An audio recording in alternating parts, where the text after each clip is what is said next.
Saludos, mi nombre es Yamilex Narcisa Yuki Borges, estoy en la Universidad Técnica de Manabí, en la carrera Psicología Online y hoy les voy a hablar sobre el cigoto al organismo humano. En algún momento fuiste una célula llamada cigoto, cuya carga genética total resultó de la unión del gameto masculino con la del femenino, la cual fue progresando en su desarrollo hasta conformarse en blastomeros. Tuviste la difícil misión de viajar a través de las trompas de Falopio mientras te ibas convirtiendo en morula y blástula, hasta conseguir la difícil tarea de implantarte en el útero de tu madre para posteriormente convertirte en grástula y neurula, terminando tu desarrollo embrionario que conllevó al fenotipo que tienes ahora. Por tanto, el cigoto es una célula diploide que contiene dos copias de cada cromosoma, uno de la madre y otro del padre. En un principio, estos dos pronúcleos se liberan al citoplasma del cigoto y más tarde, cuando se unen, se puede hablar o se puede decir que es el ADN del cigótico. Además del material genético, el cigoto también contiene citoplasma, que sirve para obtener energía y que es de origen materno.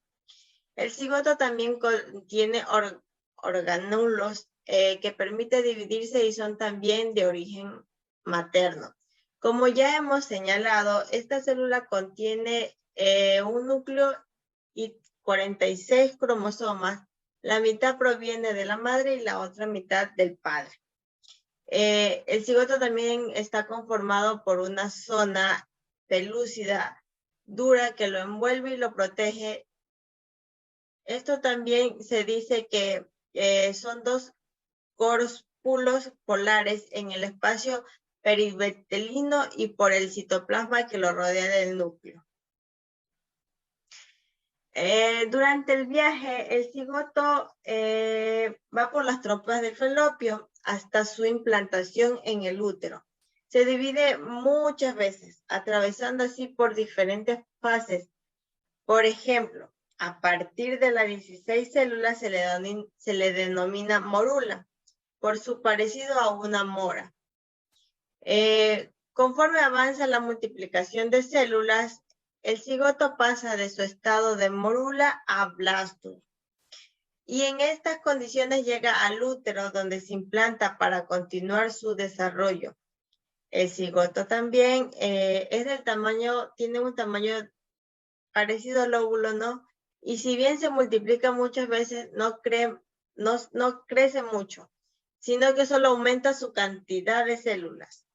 El cigoto tiene la capacidad de dividirse en dos masas separadas de las células idénticas que pueden desarrollar gemelos. La diferencia de los mellizos, que estos vienen de dos óvulos diferentes y por tanto desarrollan cigotos diferentes. En el desarrollo del embrión, por consiguiente, esta etapa evolutiva del embarazo, el embrión se va formando en el interior del saco amniótico. En la mayoría de los casos, en esta fase se empiezan a formar los órganos internos junto a las estructuras externas del bebé. Exactamente esto se produce cuando, a partir de las 3 semanas después de la fecundación. Esto significa que el embrión va adoptando ciertas características, como por ejemplo, su estructura que se alarga y también tiene cierta similitud con la forma humana. También se desarrolla la zona donde está el cerebro y la médula espinal. Además, antes del día 16, el corazón y los vasos sanguíneos se van desarrollando, pero es en el día 20 que el corazón bombardea líquido por los vasos sanguíneos. A su vez, en el día 21 aparecen los primeros glóbulos rojos. Los órganos del bebé también se van formando a partir de las 10 semanas, luego de la fecundación. El encéfalo y la médula espinal siguen creciendo y madurando conforme avanza el embarazo. Las malformaciones pueden manifestarse cuando se da esta formación de los órganos. Es en ese momento cuando el embrión es más vulnerable a los efectos de los fármacos y en las radiaciones hasta de los propios virus. En las etapas del desarrollo del cigoto podemos encontrar la segmentación, la blastulación, la gastrulación y la organogénesis. En la segmentación se trata de la primera fase del desarrollo embrionario. La segmentación es la fase durante la cual el cigoto se divide mitódicamente en un cierto número de células llamadas blastomeros, que conforman una estructura única embrionaria llamada blástula. La blastulación es una fase temprana del desarrollo embrionario, que ocurre cuando el óvulo fertilizado se ha dividido varias veces, pero antes de que sus células se hayan diferenciado, se componen de aproximadamente 128 células que conforman la capa esférica alrededor de un hueco central lleno de líquido. Otro nombre para la blástula o la blastosfera. Durante la etapa del desarrollo, el óvulo fertilizado o cigoto se divide rápidamente en un proceso llamado escisión.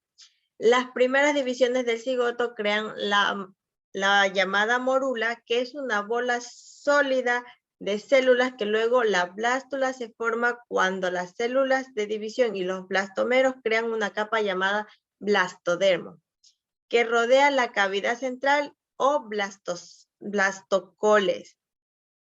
Esta transición de la morula a la blástula se la conoce como blastulación. La gastrulación. La gastrulación es una de las etapas del desarrollo embrionario temprano, mediante la cual se forma el disco hermético trilaminar. Es una estructura con 3 etapas embrionarias diferenciadas que darán lugar a todos los órganos y tejidos del embrión.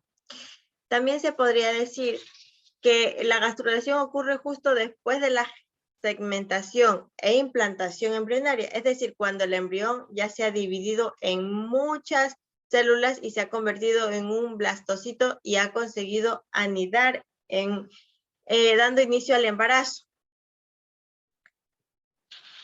La gastrulación también está conformado por distintos tipos de tejidos, tales como el ectodermo, el mesodermo, el entodermo, que en el entodermo tiene el entodermo embrionario y el entodermo extraembrionario.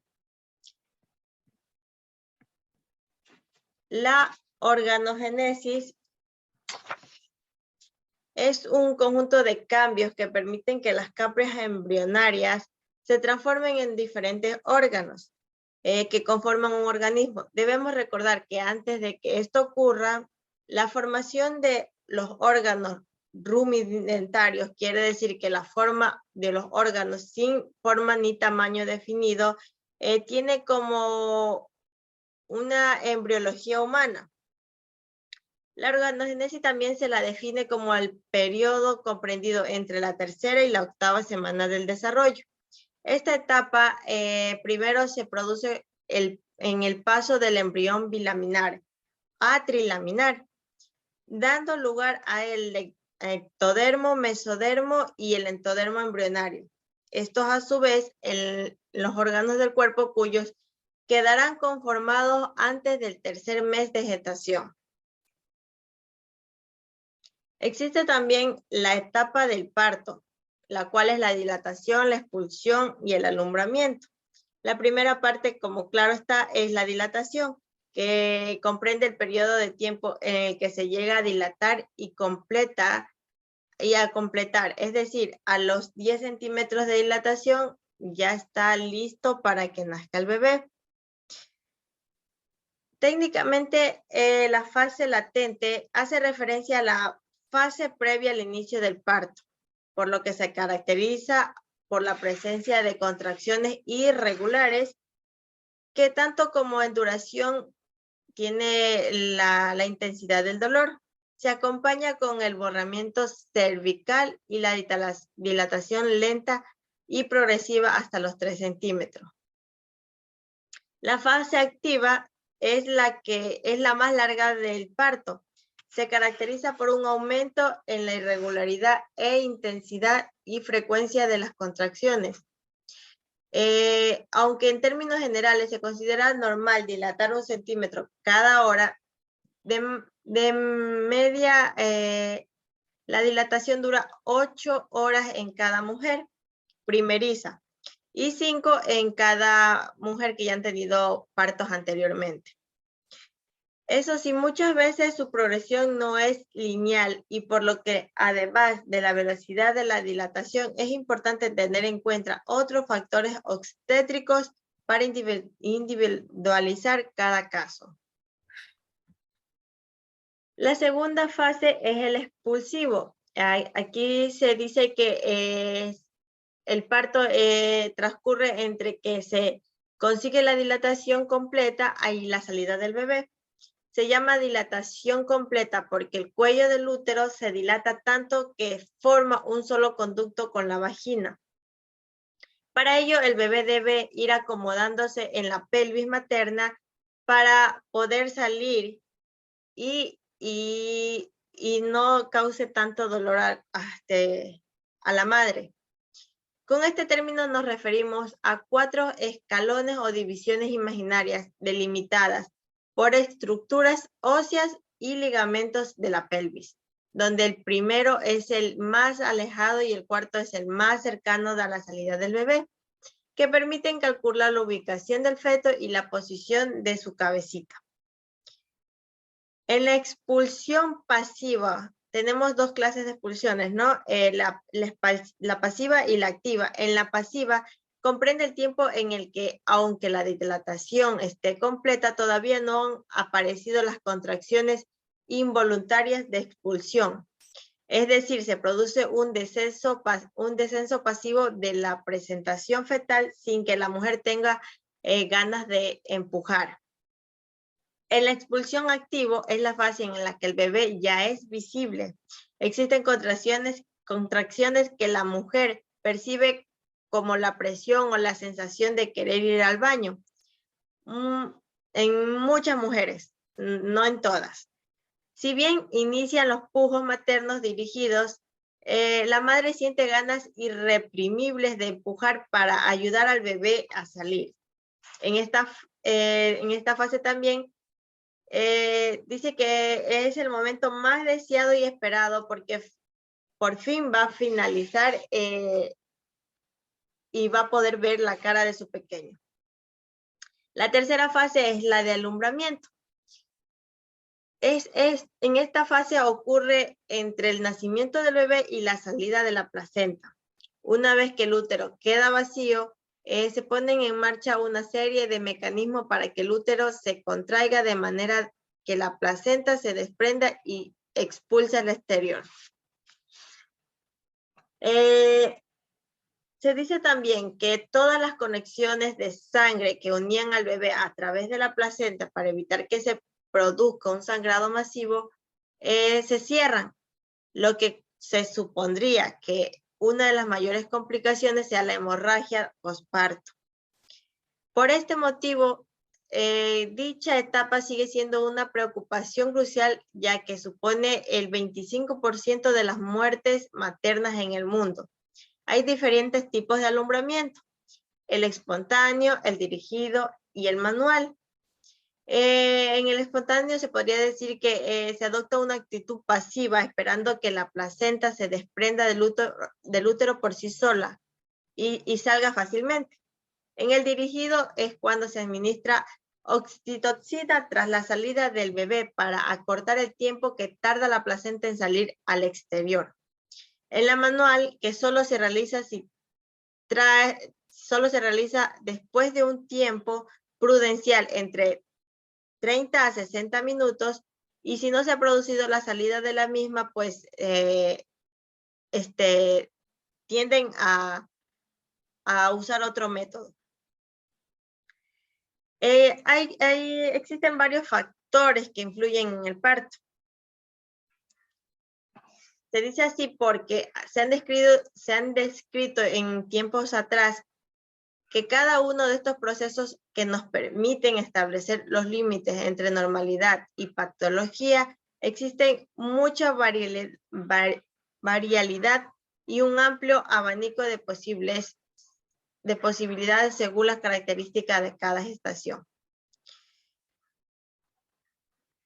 Y es por eso que hay muchos factores que determinan que el tipo de parto de cada mujer es diferente y que cada parto es peligroso. Gracias.